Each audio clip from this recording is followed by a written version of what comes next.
My name is Ariana Moye, and I am 29 years old. From the outside, my family always looked like the kind people admired: polished, successful, enviably stable. My father was the type everyone gravitated toward: sharp suit, easy laugh, that confident stride of a man who believed the world always bent in his favor. And for most of my life, it did. My mother was the soft counterbalance to him, a stay-at-home mom who made everything look effortless, keeping the house perfect, managing our schedules, smoothing every rough edge before anyone else even noticed.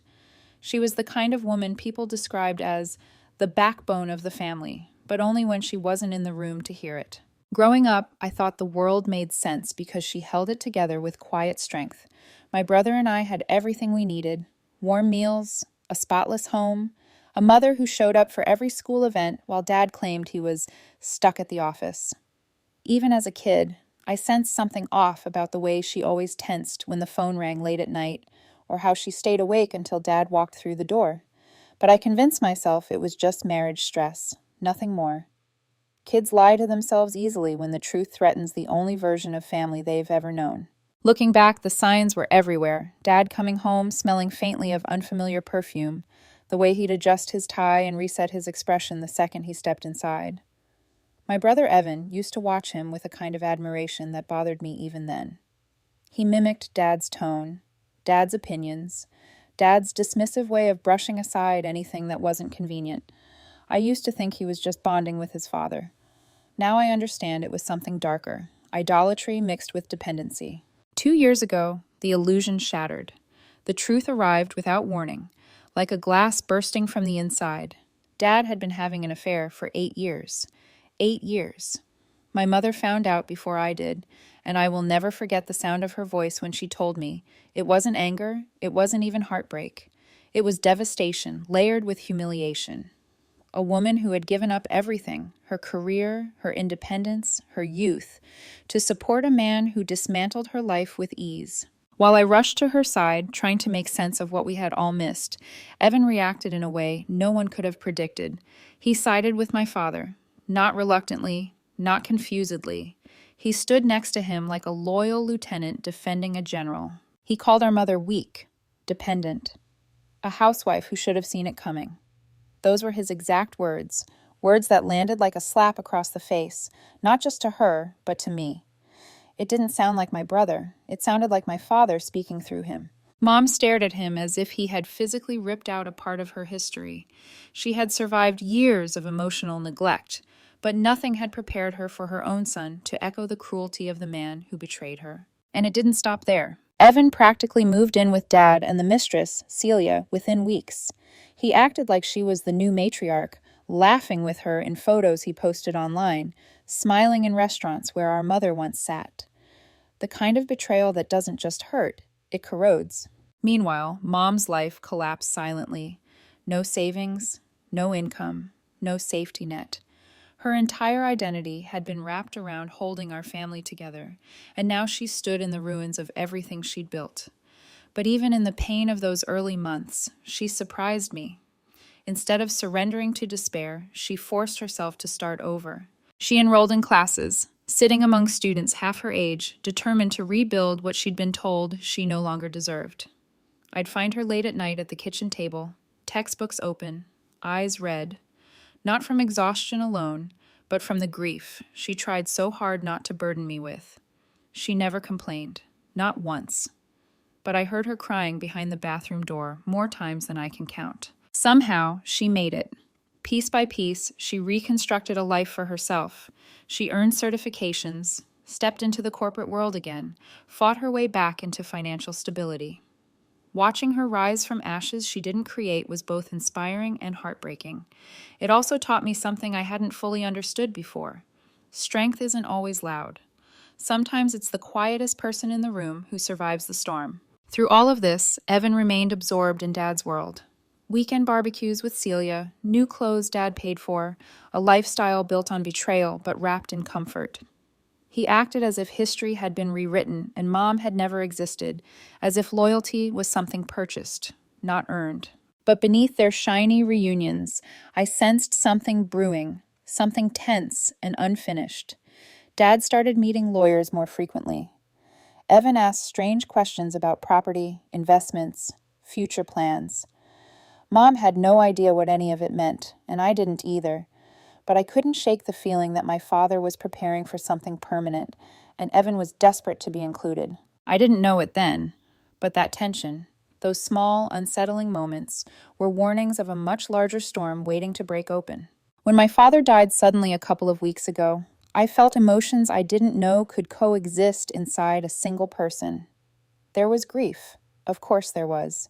He was still my father, no matter the damage he left behind. But beneath it ran a darker current. Anger, resentment, the ache of unfinished conversations that would now remain unanswered forever. His death didn't close anything.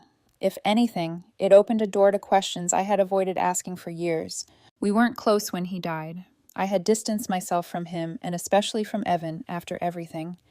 But death has a way of rearranging your thoughts, blurring the edges between memory and pain.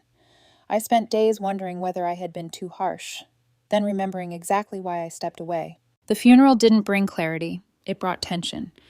Celia stood at the far end of the room, acting like she wasn't the earthquake that had destroyed our family. Evan hovered near her, stiff and awkward, as if unsure which role he was supposed to play, grieving son or loyal defender of the woman who replaced our mother.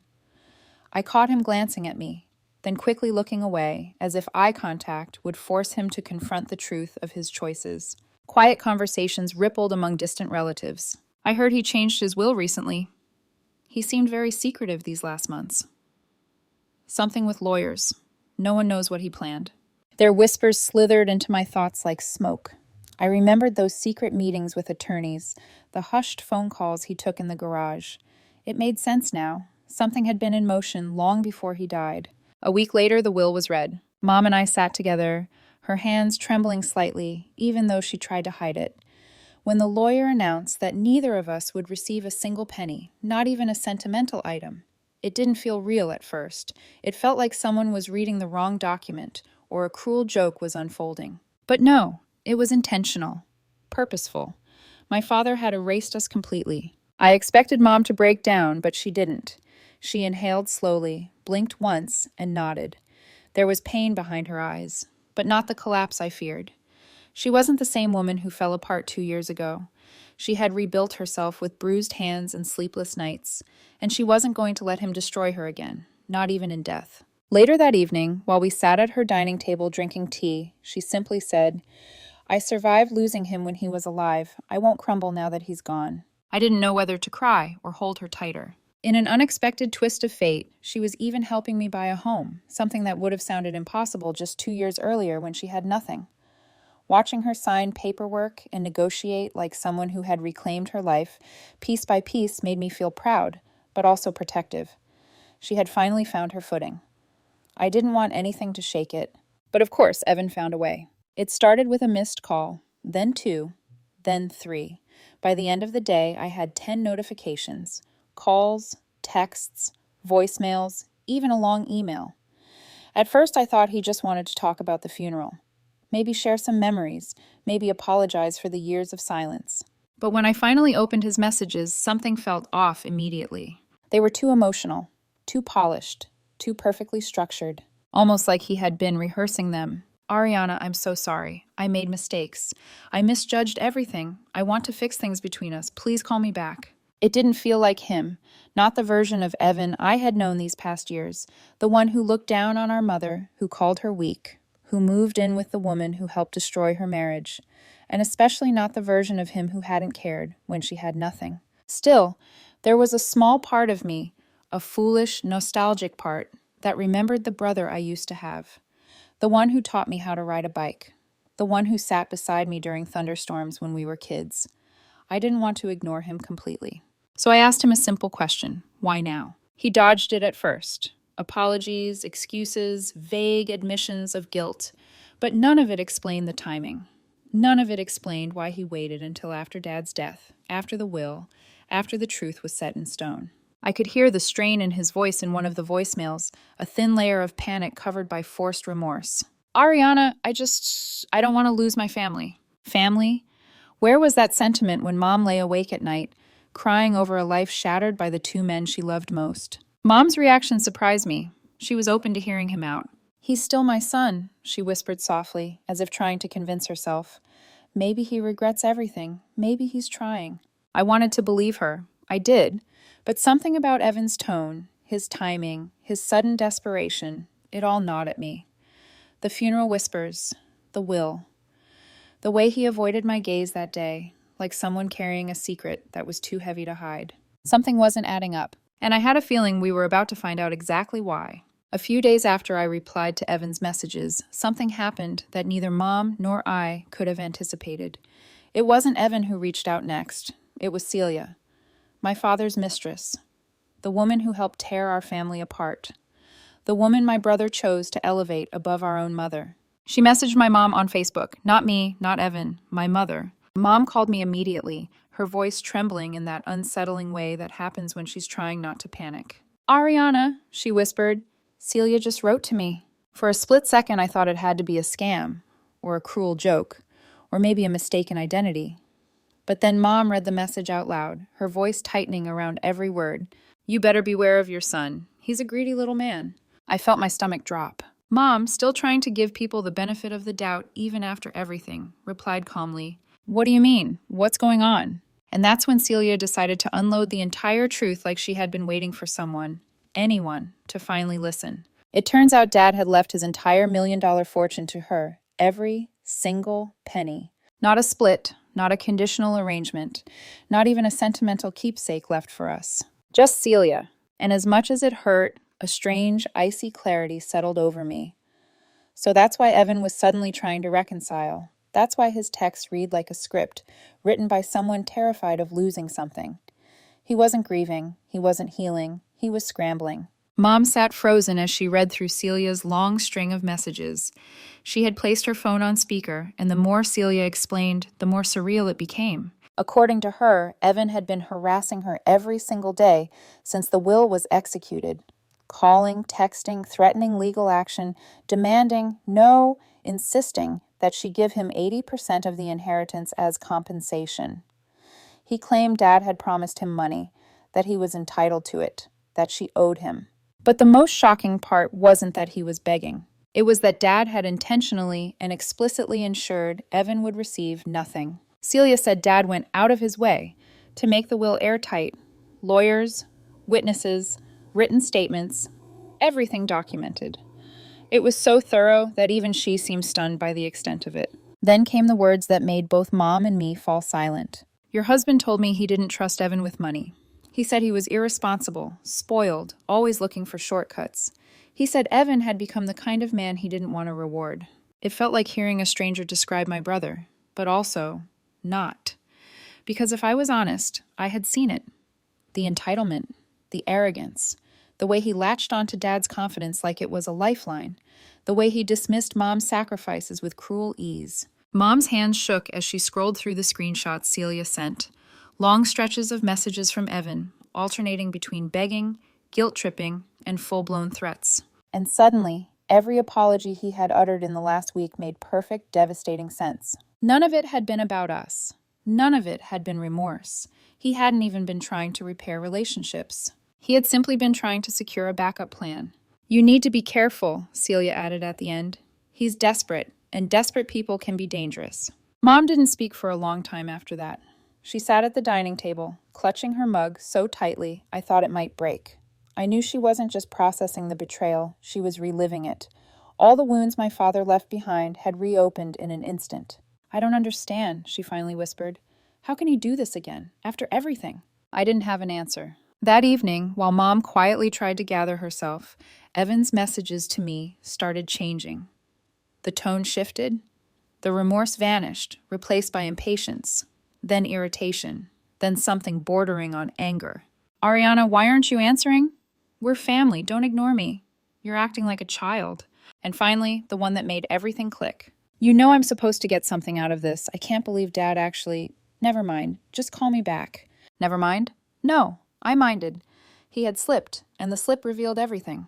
I didn't respond. Mom and I spent hours talking, analyzing every piece of information Celia had sent. There was no denying it now. Evan's sudden desire to reconnect wasn't about guilt or healing. It was about inheritance, about desperation, about survival. And it was only a matter of time before he showed up in person, trying to twist the narrative again. Which is exactly what happened next. Evan didn't wait long. The very next afternoon, while I was out of town for work, he showed up at my mother's house completely unannounced. Mom called me after he left, still shaken, her voice trembling the way it used to 2 years ago, when her entire world collapsed. "He was furious," she whispered.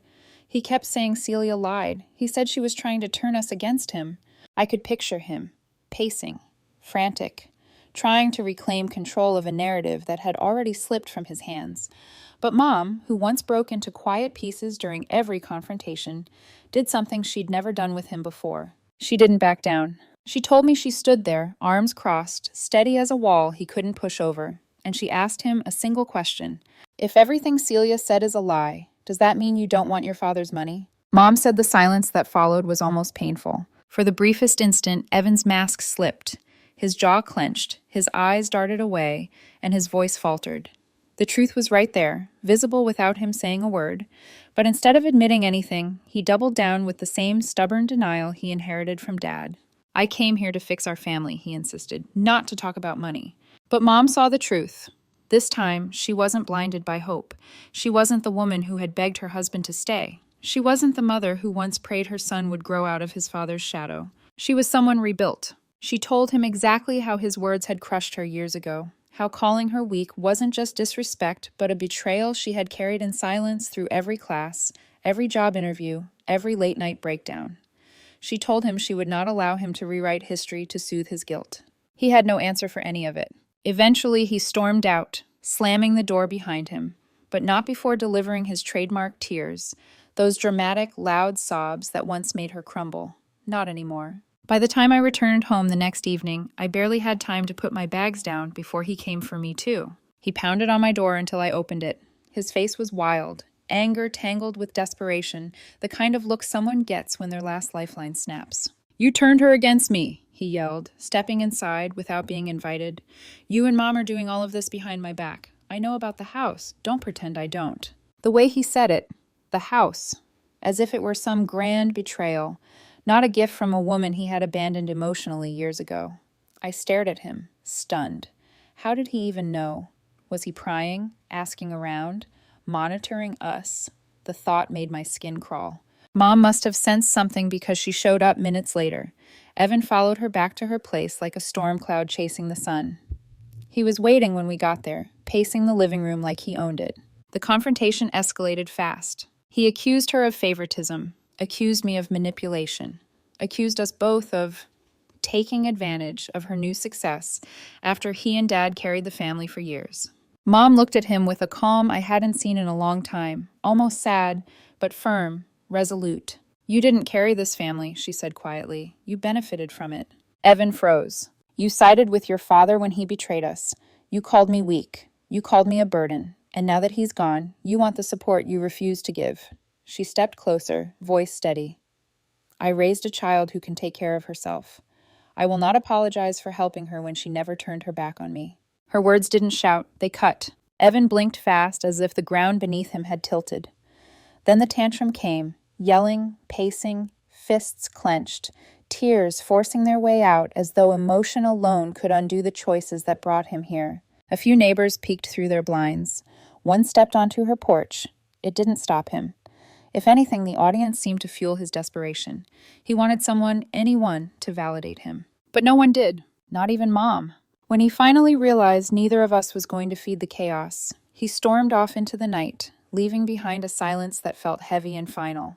Mom sank onto the couch, exhausted in a way that comes from old wounds being reopened. I sat beside her quietly, letting the moment breathe. She deserved peace. She deserved rest. She deserved so much better than the pain her husband and son had carved into her life. That night, after I walked her to bed and turned off the lights, I made a decision I had feared for months. I went no contact with Evan. Not as revenge, not as punishment, but as protection. Mom followed a few days later.